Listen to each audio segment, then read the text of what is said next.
محکمہ زراعت کو, محکمہ آبپاشی کو پیسہ دیجئے, لائف سٹاک اور دیہی آبادیوں سے متعلق جو ہیلتھ اور ایجوکیشن کے ڈپارٹمنٹس ہیں, جو سروسز فراہم کرنے والے محکمے ہیں, ان کو پیسہ دیجئے. فوج کو پیسہ دینے کا کیا تک ہے؟ کیا وہاں پہ کوئی جنگ لگی ہوئی ہے؟ یہ نا سارے کے سارے بوٹ پالش پہ لگے ہوئے ہیں. مریم نواز صاحبہ نے یا ان کی صوبائی حکومت نے یہ جو 100 ارب روپیہ اب ان کی کابینہ نے فیصلہ کیا کہ ہم فوج کو دے رہے ہیں, کیا اپوزیشن اس پہ سوال اٹھائے گی؟ کیا پاکستان تحریک انصاف کو اس پہ سوال نہیں اٹھانا چاہیے؟ جی آپ فوج کو کیوں دے رہے ہیں؟ سیلاب آیا پاکستان میں, پنجاب میں, سیلاب متاثرین کی مدد کرنی ہے. آپ سیلاب متاثرین کو پیسہ دینے کی بجائے فوج کو پیسہ دے رہے ہیں کہ وہ انفراسٹرکچر بنائیں گے. ان کا وہ کام ہی نہیں ہے, ان کی اس میں ٹریننگ ہی نہیں ہے, ان کا اس میں تجربہ ہی نہیں ہے. آپ پیسے اٹھا کر ان کو دے رہے ہیں. بڑی عجیب و غریب حرکتیں یہ کر رہے ہیں. پنجاب کابینہ نے IMF سے قرضہ لینے کا بھی فیصلہ کر لیا. ایک طرف یہ کہتے ہیں ہم بڑا اچھا صوبہ چلا رہے ہیں, بڑا اچھا کام کر رہے ہیں. اب اس صوبے کی حالت یہ ہے کہ یہ IMF سے قرضہ لیں گے. ایک اور خبر یہ ہے کہ دورہ جاپان کے لیے جو مریم نواز جو جہاز لے کر گئی تھی نا, جس میں رشتہ دار بھی چڑھے ہوئے تھے, بیٹی, داماد, نواسے نواسیاں, دوسری بیٹی, ان کی سہیلیاں, میک اپ آرٹسٹ, ذاتی ملازمین, دوست, احباب, جس جہاز میں ایئر فورس بن کے جہاز میں سب کو بھر کر لے گئے تھے, اب وہ پتا چلا جناب اس کی 5 کروڑ روپے کی ادائیگی سرکاری خزانے سے کی جا رہی ہے. چیک کریں آپ. حکومت کی تشہیر کے لیے مزید 3 ارب روپے مانگ لیے گئے کہ حکومت کی تشہیر کا مطلب مریم نواز کی ذاتی تشہیر. یہاں حکومت کی تشہیر کوئی نہیں ہوتی, ہر جگہ فوٹو مریم نواز کا چپکاتے ہیں. فوٹو گردی چل رہی پنجاب کے اندر. تو 1.6 ارب انہوں نے پہلے رکھے تھے, 3 ارب انہوں نے مانگ لیے ہیں کہ جناب یہ پیسہ دیا جائے, مریم نواز صاحبہ کی تشہیر کرنی ہے پنجاب حکومت نے. اور گزشتہ سال اس تشہیر کے اوپر 7 ارب روپے خرچ کیے گئے تھے. اوورآل اگر آپ خرچہ دیکھیں تو ڈائریکٹر پبلک ریلیشن پنجاب نے 2024, 25 اور 26 میں, یہ 2 سال کا یہ ٹوٹل عرصہ بن جائے گا جا کے جب سال مکمل ہوگا, 11 ارب روپے سے زائد, توبہ توبہ توبہ, یعنی 11 ارب 60 کروڑ روپیہ یہ سوشل میڈیا, بل بورڈز, ٹک ٹاک سمیت مریم نواز صاحبہ پہ لگا دیا انہوں نے. اندازہ کریں اب آپ. یہ سبھی کاظمی صاحب نے اس کو ٹویٹ بھی کیا ہے. 11 ارب 60 کروڑ 40 لاکھ روپے کی مریم نواز کی اشتہاری مہم. یہ جناب پنجاب کے اندر کام چل رہا ہے. اتنا پیسہ غریبوں پہ خرچ کیا ہوتا تو معاملہ کہاں سے کہاں پہنچ جاتا. اور اپنی مشہوری کا انہیں اتنا شوق ہے کہ برازیل میں کوئی ایک کانفرنس ہونے جا رہی ہے, اس کانفرنس میں انہوں نے ایک سٹال بک کروا لیا, 9 کروڑ 49 لاکھ روپے اس کے لیے ادا کر دیے گئے. وہاں پہ ستھرا پنجاب کا انہوں نے ایک سٹال لگانا ہے, صرف 9 کروڑ 49 لاکھ روپے, اور اگلا خرچہ علیحدہ ہونا ہے صرف ان کے شوق پورے کرنے کے لیے. ایک دستاویز, ایک فلم بھی بنائی جا رہی ہے, اور یہ کوئی کیوب اسٹوڈیو نامی کوئی کمپنی ہے, اس کو ذمہ داری بھی سونپی گئی ہے. یہ ناظرین چل رہا ہے. اب دیکھیں نا پنجاب کے اوپر لڑتا کون ہے؟ مریم نواز کی پارٹی نون لیگ اور ایک پیپلز پارٹی زرداری صاحب کی, بلاول کی. یہ آپس میں لڑتے ہیں کہ جناب پنجاب میرا, ہو گیا تھا پنجاب میرا. حالانکہ یہ چوری کا مال ہے جس پہ دونوں لڑ رہے ہیں. ایکچولی تو پنجاب عمران خان کا, پنجاب نے مینڈیٹ تو 2 تہائی مینڈیٹ دیا عمران خان صاحب کو. یہ تو سارے جعلی فارم 47 کے اوپر آ کر بیٹھے ہوئے, اور جعلی فارم 47 والے چوری کے مال کے اوپر آپس میں لڑ رہے ہیں. لوٹ کا مال ہے نا, مال غنیمت ان کو دیا ہوا عدالت نے بھی, الیکشن کمیشن نے بھی, کہ رل کے کھا لو. اب وہ آپس میں لڑ رہے ہیں, یہ میرا, وہ کہہ رہا نہیں میرا, وہ کہہ رہا نہیں میرا, وہ کہہ رہا نہیں میرا, اور جس کا ہے وہ بیچارہ جیل میں بند ہے. یہ اس وقت عجیب و غریب صورتحال ہے ناظرین. 26ویں آئینی ترمیم کے خلاف ناظرین جو درخواستیں ہیں, جو اس وقت سپریم کورٹ آف پاکستان کا ایک آئینی بینچ سن رہا ہے, 8 رکنی بینچ, اور یہ 36 درخواستیں ہیں اس حوالے سے. 36 بہت کم ہوتا ہے, بلکہ میں نے تو کبھی سنا ہی نہیں کہ اتنی زیادہ درخواستیں کسی ایک معاملے پر عدالت میں آ جائیں. اور آپ اندازہ کیجئے 1 سال لگ گیا عدالتوں کو یہ درخواستیں سننے میں اور ان کو لگانے میں. یہ درخواستیں تب ہوئی تھی جب 26ویں آئینی ترمیم پاس کی جا رہی تھی. ان میں بہت ساری درخواستیں اس وقت آئی تھیں. 36 درخواستیں ہیں. اب یہ آئینی عدالت کے اندر کیس لگا ہوا ہے, اور حیرت کی بات یہ ہے کہ 26ویں آئینی ترمیم کے نتیجے میں جو آئینی عدالت یا بینچ بنا ہے, جس کے خلاف یہ درخواستیں ہیں, وہی بینچ ان درخواستوں کو سننے جا رہا ہے. پہلا تو معاملہ یہ ہے. اب کوئی بھی زرخیز دماغ ہوگا یا کام کرنے والا دماغ ہوگا, وہ ججز کو یہی کہے گا یہ آپ کیا کر رہے ہیں, آپ اس کے بینیفیشری ہیں, یہ تو کنفلکٹ آف انٹرسٹ ہو گیا, آپ اس کو کیسے سن سکتے ہیں. لیکن بہرحال وہ سن رہے ہیں. اب اس کیس میں کیا کچھ سامنے آنا چاہیے, یہ بہت امپورٹنٹ ہے. ایک تو وہ سینیٹرز اور MNAs سامنے آنے چاہیے, ان کو میدان میں لایا جانا چاہیے. جن سے زبردستی ووٹ لینے کی کوشش کی گئی انہیں بھی سامنے آنا چاہیے. جن پر بہت دباؤ ڈالا گیا انہیں اغوا کیا گیا, اور وہ بھی سامنے آنے چاہیے جن کے گھروں کو تباہ کیا گیا, ان کی فیملیز تک کو اغوا کر لیا گیا, خواتین کو, بچوں کو اغوا کر لیا گیا, ایک فیملی کی تو بہو کو اغوا کر دیا گیا. اب جن کے ساتھ جو زیادتی ہوئی ہے ان تمام MNAs کو اور سینیٹرز کو سامنے آ کر بتانا چاہیے. اختر مینگل صاحب کو بھی سپریم کورٹ آف پاکستان میں آ کر بتانا چاہیے کہ ان کے 2 سینیٹرز کے ساتھ کیا کیا گیا. بعد میں انہوں نے استعفیٰ بھی دیا. فضل الرحمان صاحب بھی آ کر بتائیں کہ انہوں نے دعویٰ کیا تھا بعد میں کہ ہم سے 26ویں آئینی ترمیم میں ووٹ لے کر کہا کچھ گیا اور بعد میں دھوکہ دیا گیا. وہ بھی آئیں اور آ کر عدالت کو بتائیں. تو یہ ساری چیزیں عدالت میں سامنے آنی چاہیے. ناظرین، سنم جاوید کی جو ان کے ساتھ ہوا، جس طرح ان کو جبری طور پہ وہاں سے لاپتہ کیا گیا پشاور سے، اور پھر پتہ چلا کہ وہ ان کو پہنچا دیا گیا ہے کوٹ لکھپت جیل میں تاکہ وہ اپنی سزا پوری کریں. اب یہ تو ایک اغوا کا سادہ کیس تھا. ان کے شوہر سے بات کریں یا کسی اور سے کریں، وہ سب لوگ یہی بتاتے ہیں جو عینی شاہدین ہیں کہ ان کے والد بھی یہ بتا رہے تھے کہ 2 گاڑیوں کے اندر اچانک اتنے سارے لوگ نکلتے ہیں، وہ ہماری بیٹی کو گھسیٹتے ہوئے لے جاتے ہیں اور مین ہینڈل کیا جاتا ہے. کوئی خاتون بھی وہاں پہ نہیں ہے اور کوئی قانونی طریقہ کار بھی اختیار نہیں کیا گیا. یہ بڑا افسوسناک تھا. اب اس کے اوپر خیبر پختونخوا کی جو حکومت ہے اس کا آپ ری ایکشن چیک کریں. چیزوں کو کول ڈاؤن کرنا ہوتا ہے نا، نیچے لے کر جانا ہوتا ہے. جب بھی عوام کسی چیز پر غصے میں آتے ہیں، خصوصاً خیبر پختونخوا میں، تو خیبر پختونخوا کی حکومت پہلے عوام کے ساتھ مل جاتی ہے، بعد میں ان کا غصہ ٹھنڈا کرتی ہے اور پھر سائڈ پہ واپس آ جاتی ہے.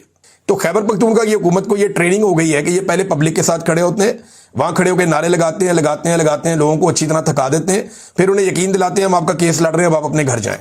تو قیادت اس طرح گیم ڈالتی ہے خیبر پختونخوا میں. اب بیرسٹر سیف، یہ علی امین گنڈا پور صاحب کی کابینہ کا حصہ ہیں. ان کا سٹیٹمنٹ بڑا مزیدار ہے. کہتے ہیں جی سنم جاوید کی پراسرار گمشدگی افسوسناک اور قابل مذمت ہے. گمشدگی، پراسرار، اس کے اندر یہ نہیں کہہ رہے کہ انہیں یہاں سے جبری طور پہ اغوا کیا گیا، یہ نہیں کہہ رہے. یہ الفاظ وہ استعمال ہی نہیں کر رہے. یعنی انہوں نے ایک اور رخ دے دیا، پراسرار گمشدگی. جیسے کوئی بچہ گھر سے باہر نہیں جاتا اور جا کر گم جاتا ہے کہ یہ سی ایم ہاؤس کے باہر نکلی اور اچانک گم گئی، ایسے شو کر رہے ہیں. مساجد میں جا کے اعلان کروائیں اگر گمشدہ ہے تو ساری دنیا کو پتہ ہے کہ کس نے اس کو اٹھایا اور کہاں پہنچایا. سنم جاوید سے ہی پوچھ لیں آپ جا کر، آپ کو پتہ چل جائے گا، یا کسی صحافی سے پوچھ لیں. ساری دنیا جانتی ہے کیا ہوا. لیکن بیرسٹر سیف کو یہ کہنا ہے کہ سنم جاوید کی پراسرار گمشدگی ہوئی ہے جو افسوسناک اور قابل مذمت ہے، بس کہانی ختم. اب یہ معاملہ ٹھپ ہے. اب آپ انتظار کیجئے اگلی جبری گمشدگی کا، یا اگلی جو وہاں پہ اغوا ہوتا ہے کوئی بھی خیبر پختونخوا میں، اب آپ اس کا انتظار کیجئے اور وہ بھی جلدی ہوگا. میں نے آپ کو پہلے بتا دیا، ایک آدھا نام تو بتایا، 2-4 نام اور بھی ہیں. لوگ زیادہ کیوریس ہو جاتے ہیں، ذرا انتظار کیجئے اور بندے بھی خیبر پختونخوا سے اٹھائے جائیں گے. ناظرین، عمران خان صاحب کا جو ٹویٹر اکاؤنٹ ہے اس کے خلاف اسلام آباد ہائی کورٹ میں کیس چلایا جا رہا ہے. کوشش یہ کی جا رہی ہے کہ کسی طرح بھی کر کے عمران خان صاحب کا جو ایکس اکاؤنٹ ہے اس کے اوپر سے کچھ مواد ہٹایا جا سکے. ان کی ٹویٹس کا حوالہ دیا جاتا ہے کہ یہ ٹھیک نہیں ہے، ملک کے خلاف، ان کو ہٹایا جائے.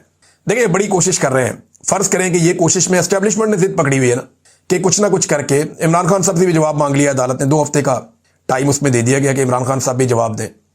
عمران خان صاحب کو چاہیے، اسلام آباد ہائی کورٹ میں کیس ہے اور وہ یہ کہیں جناب میں اس کیس میں خود یہ مقدمہ لڑنا چاہتا ہوں، اور آ جائیں، آن لائن آ جائیں، وہاں پہ کیمرہ لگایا جائے، ویڈیو لگائی جائے، خان صاحب وہاں پہ آئیں اور بیٹھ کے بتائیں ججوں کو کہ انہوں نے یہ ٹویٹ کیوں کی ہے اور وجہ کیا ہے اس کی، اور یہ ٹویٹ جو ہے وہ کس نوعیت کے ہیں اور یہ حقائق کیا ہے. اب دیکھیں نا، لوگ تو جیلوں کے اندر کتابیں لکھ دیتے ہیں. عمران خان صاحب جو بات کرتے ہیں باہر جا کے ان کے ٹویٹر اکاؤنٹ پہ ڈال دی جاتی ہے. اب کوشش کی جا رہی ہے، اسٹیبلشمنٹ نے ضد پکڑی ہوئی ہے کہ یہ ایکس اکاؤنٹ سے یہ مواد ہٹایا جائے گا.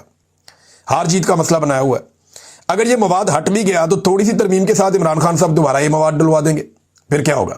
جو پاکستان تحریک انصاف کا یا عام پاکستانیوں کا، اوورسیز پاکستانیوں کا سوشل میڈیا ہے، وہ اس کو پھر وائرل کر دے گا، ایک نیا ریکارڈ بن جائے گا. تو میرے خیال میں جو اسٹیبلشمنٹ ہے اس کو ہوش مندی سے اور عقل مندی سے کام لینا چاہیے. ہر وقت لڑائی کے موڈ میں نہیں رہنا چاہیے. جعفر ایکسپریس کے ٹریک پہ ناظرین ایک مرتبہ پھر دھماکہ ہوا ہے. یہ افسوسناک خبر ہے اور کچھ بوگیاں پٹری سے اتر گئی ہیں، 4 زخمی ہو گئے ہیں. یہ وہ کام ہے جو اسٹیبلشمنٹ کو کرنا ہے، یہ وہ کام ہے جو ایجنسیوں کو کرنا ہے. ایک جعفر ایکسپریس کو ہم محفوظ نہیں بنا پا رہے. ہر چوتھے دن اس کے اوپر کوئی نہ کوئی اٹیک ہو جاتا ہے. ایک دن خبر آتی ہے کہ پوری کی پوری ٹرین ہی اغوا ہو گئی. یہ انتہائی افسوسناک واقعات ہیں جو لگاتار بلوچستان میں، خیبر پختونخوا میں اور دیگر جگہوں پہ ہو رہے ہیں. ان واقعات کو روکنے کی رسپانسبلٹی پاکستان کی انٹیلیجنس ایجنسیز کی ہے کہ وہ پہلے سے ان چیزوں کے اوپر اطلاع دیں، اس کے اوپر کام کریں اور سیکیورٹی فورسز ان واقعات کو ہونے سے پہلے ناکام بنائیں. لیکن لگاتار ایسے واقعات ہوتے رہتے ہیں. اب ناظرین ایک اور خبر ہے، حماس کے کچھ مطالبات سامنے آئے اور یہ بڑے امپورٹنٹ مطالبات ہیں. میں نے آپ کو تھوڑا سا بتایا تھا، اب ذرا اس کی تفصیلات میں آپ کے سامنے رکھ دیتا ہوں کیونکہ مصر میں اس وقت سارے اکٹھے ہیں. ڈونلڈ ٹرمپ نے کہا کہ میں کوشش کروں گا کہ تمام فریقین جو کمٹمنٹ کریں اس کے اوپر وہ پورے رہیں.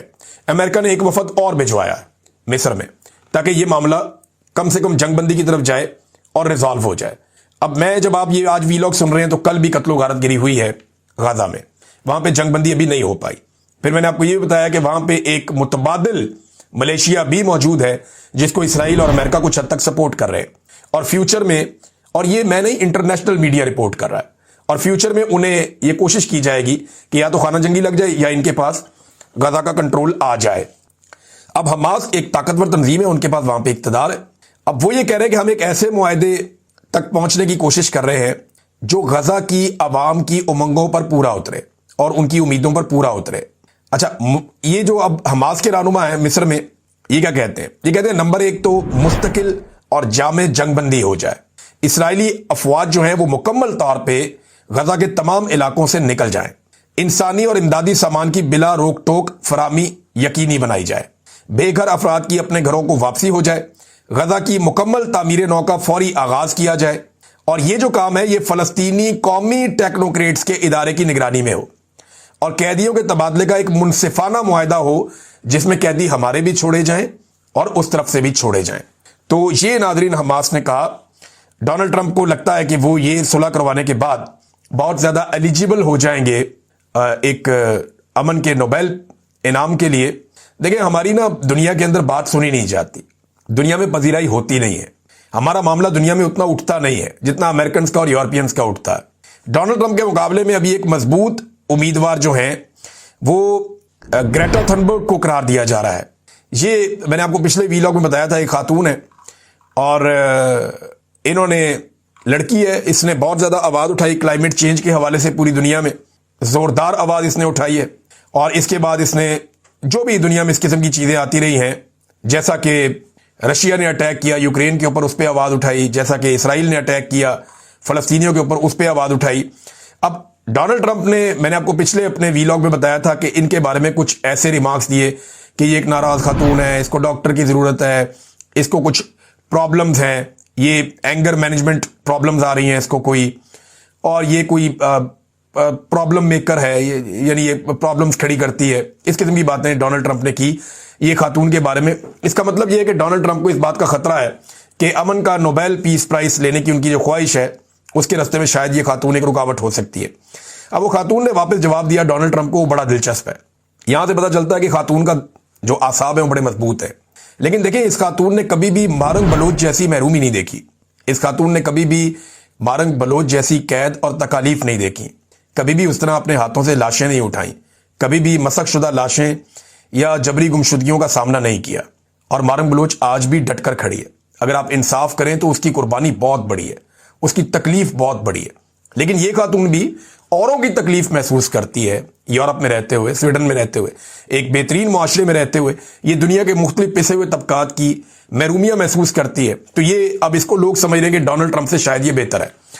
وہ کہہ رہی ہے, میں نے سنا کہ ڈونلڈ ٹرمپ نے ایک بار پھر میرے بارے میں جو ہے وہ بات کی ہے اور میرے کریکٹر کے بارے میں بات کی ہے. میں ان کے جو میری مینٹل ہیلتھ کے بارے میں ان کے کنسرنز ہیں میں انہیں اپریشیٹ کرتی ہوں. انہوں نے کہا جی ٹرمپ کا اگر کوئی میں ریسیو کر سکوں ٹرمپ کی جانب سے کوئی ریکمنڈیشنز, تو تاکہ میں ڈیل کر سکوں یہ سو کارڈ جو ٹرمپ کہہ رہا ہے مجھے ایشوز ہیں, اینگر مینجمنٹ پرابلمز ہیں, کیونکہ مجھے لگتا ہے کہ ڈونلڈ ٹرمپ بھی انہی کا شکار رہا ہے. تو بڑی مزیدار قسم کی انہوں نے ٹویٹ کی ہے اور ڈونلڈ ٹرمپ کو جواب دیا ہے. مضبوط خاتون لگتی ہیں اور ایک تگڑی امیدوار بھی ہے ڈونلڈ ٹرمپ کے مقابلے میں. اب دیکھتے ہیں کہ ڈونلڈ ٹرمپ کی وہ خواہش جو ان کی بڑے لمبے عرصے سے ہے پوری ہوتی ہے یا نہیں ہوتی. اب تک کے لیے اتنے, اپنا خیال رکھیے گا, اپنے اس چینل کا بھی خیال رکھیے گا. اللہ حافظ.